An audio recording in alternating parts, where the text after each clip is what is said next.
Hello, my friends, my folk. My name is Jacob. I'm a Norse pagan. And something interesting happened. So, my video, I think it would be last week at this point, was the difference between heathenism, Norse paganism, and Asatru. And I gave an offering to Odin before the video started. And I filmed it basically right here, and I'm filming it right after each other. But while I was giving to Odin, he, in a way, asked me to finally make this video. Because I've been embracing the aspect of what the Wanderer is. Because Odin is the warrior and the Wanderer. And there's some truth that we need to talk about Odin. We need to have a hard talk about Odin. Odin should not be your primary god unless you're willing to go down a very hard path. Odin is not an easy deity to get close to. He's not going to give you warm, fuzzy feelings all the time. He's not going to be there all the time. Odin's path is a path of wisdom, but also of madness. And you need to understand that, especially people that are going down this path for the first time. And it's been one of those things where I've talked to people that are devout Odin worshippers, and it seems to be a very uniform thing, is the fact that when you follow Odin, he will break you down and build you back up. He will leave you out in the middle of the road and tell you to wander and to figure it out yourself. And sometimes when you're not ready for him, he'll show up, smack you upside the head and tell you to hop on the horse. You're going for a ride. And it's up to you to get on that horse. And it's up to you to, walk that path. While yes, he's the All-Father, while yes, he's waking up souls across the world, he's waking up pagans. So many of us hear his hear his birds and see his signs. And, I know so many people that are feeling woken up to the old gods because of Odin. But that does not mean he has to be your primary deity. This is paganism. You can worship so many gods. There's so many different avenues you can go to. While, yes, he is a wonderful and wise and very powerful god,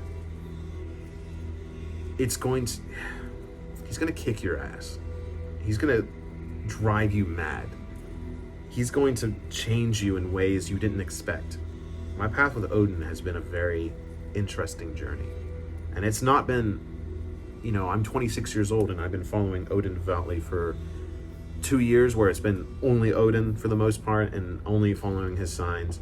And there's been times where I haven't heard from him in months and I'm like, what's happening? I feel so alone. Odin woke me up. He woke my soul up. He gave me this great vision.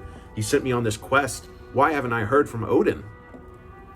And it's because Odin's busy, quite frankly. His job to me, and this is what I've experienced, is he is traveling the world and waking up pagans across Midgard. That is his job right now. He isn't going to necessarily stick around afterwards. That is why you have gods like Thor, gods like Freyr, gods like Bragi and Olr and Skadi. You have these other gods to be there for you, to forge your seal, continue your journey with. So I think the reason a lot of people get really stuck with Odin is because he's one of the few gods we have written source material about. So Odin, Thor, and maybe Loki are the only three gods we have significant source material to base ourselves off of. Certain gods like Freya or, even like Bragi, we know hardly anything about. It's all experiences that other people have had. And how many gods have we forgotten about? And that's the thing, even though we do have so much written information about Odin, including the Havamal. He has the entire Havamal. He has all the Voluspa. He has all of Grimnismal. And so it gives us a lot to go off of, but it doesn't really prepare you for the fact that he isn't going to be there all the time. And I think I see this a lot when people message me. They're like, hey, I haven't felt the gods in a while. What am I doing wrong? And I ask, like, hey, who are you worshiping? Who are you praying to? And they're like, well, Odin. Like, that's why. He's going to send you on a path, and then it's up to you to walk that path. It's not up to Odin. He's not going to, hold your hand all the way. He is a guide. He will guide you to the path, but you have to walk it yourself. And you will learn along the way, or you will fail. There is failure in worshiping Odin, and you have to be prepared for that. And that's what makes this religion so interesting and so complex, is because you learn these things. You know, like I said, I've talked to many people that are devout Odin worshipers, and we all kind of agree, like, yeah, no, he's kind of rude sometimes. He's very aggressive. He's very elusive. And when he shows up, you better be ready. Like, you never know when Odin's going to show up and tell you and show you something, but you always learn from it. I mean, the thing that started the Wisdom of Odin was my first true and solid interaction with him. I mean, the thing that started the Wisdom of Odin is a mission he sent me on. Now, it was one interaction. I was sitting on fire, and I felt him sit in front of me, and he basically told me to gather the folk. And after that, that was it. He disappeared. He showed me, like, hey, you need to gather the folk. You have this.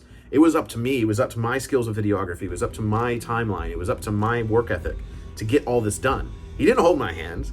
And now, you know, he was there a few times. You know, I have a Summoned by the Allfather videos.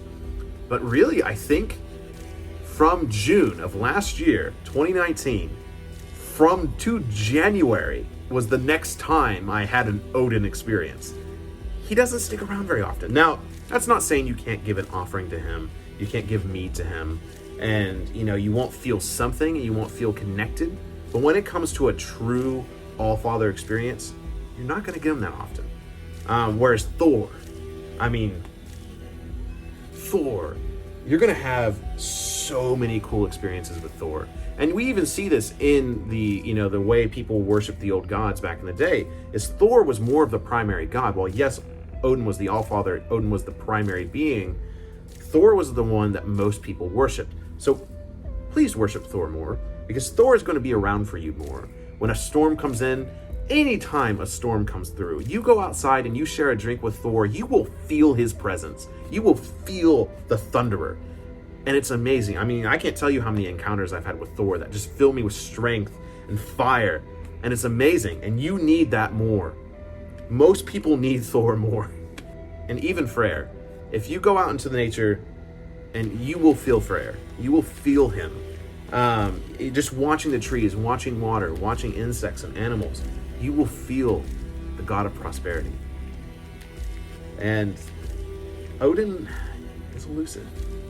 So, I hope this video was helpful. It was a little rambly, but I was really called to make it. I was really asked in a way to finally discuss it. It's something I want to talk about for a while. Odin is a very difficult god. He's the god of madness, the god of wisdom, the god of wandering. He will kick your ass. You will learn so much along the way. But if you are really looking for a god to start this path with, or are looking for a god that's going to be there more often, or just looking for something to, some experience to have, go to the other gods. Go to Thor. Go to Freyr. Go to Bragi. Go to Tyr. They will be there for you more often. Now, that's, none of this discounts the other gods. All the gods are wonderful, but all the gods are different. Even gods I find like Tyr, in my personal experience, Tyr is very hard to get a hold of and very interesting to worship because he's very disciplined. I don't have a great relationship with Tyr. Maybe it's because I'm an Odin follower. But I find him to be, in a way, the same but different than Odin because he is very intriguing and complex. You will learn a lot, but from what I can hear and tell, he will also kick your ass. So this is my warning to Odin worshiping. So this was my warning to Odin worship. Stop worshiping Odin so much. He's great, he's wonderful. I'm glad he woke up your soul. If you haven't felt the gods in a while, if you haven't felt Odin in a while, don't be afraid to go to the other gods. He's not going to be jealous of you he's not going to be jealous of you talking to his son. So I hope this video was a good warning. I hope it was an interesting video. I hope Odin set me on the right path by telling me to make it. But folk, until the hall, Skull.